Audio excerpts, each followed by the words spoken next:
Hello everyone, morning బ్రేక్ఫాస్ట్లోకి చాలా సింపుల్గా ఈజీగా బ్రెడ్ ఆమ్లెట్ని ఎలా వేసుకోవాలో చూద్దాం. ఒక బౌల్ తీసుకొని 2 కోడిగుడ్ల వరకు బ్రేక్ చేసి వేసుకోండి. ఇందులోనే ఉల్లిపాయ ముక్కలు, పచ్చిమిరపకాయ ముక్కలు, టమాటో ముక్కలు, పసుపు, ఉప్పు, కారం, ధనియాల పొడి, గరం మసాలా, కొత్తిమీర, కరివేపాకు, కొద్దిగా మెంతాకు కూడా వేసుకొని బ్లెండర్తో బాగా మిక్స్ చేయండి.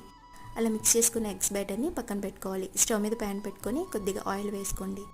ఆయిల్ కానీ నెయ్యి కానీ అప్లై చేసుకొని బ్రెడ్ని 2 వైపులా కాల్చుకోవాలి. అలా కాల్చుకున్న బ్రెడ్ని పక్కన పెట్టుకొని సగం వరకు ఎగ్ మిశ్రమాన్ని వేసుకోండి. ఎగ్ వేసిన తర్వాత బ్రెడ్ని డిప్ చేస్తూ 2 వైపులన వేసుకోవాలి. అలా వేసుకున్న తర్వాత 4 వైపులన బ్రెడ్ని వీడియోలో చూపిస్తున్న విధంగా క్లోజ్ చేసుకోవాలి. అలా క్లోజ్ చేసుకుని 2 వైపులా బ్రెడ్ని కాల్చుకుంటే మనకి బ్రెడ్ ఆమ్లెట్ అనేది రెడీ అయిపోతుంది. చాలా ఈజీగా మార్నింగ్ బ్రేక్ఫాస్ట్లోకి చాలా పిల్లలకి చేసి పెట్టేయచ్చు. చాలా టేస్టీగా ఉంటుంది. టమాటో సాస్తో ట్రై చేయండి, చాలా టేస్టీగా ఉంటుంది. మా రెసిపీ మీకు నచ్చినట్లయితే మా ఛానల్ని సబ్స్క్రైబ్ చేసుకోండి, లైక్ చేయండి, షేర్ చేయండి.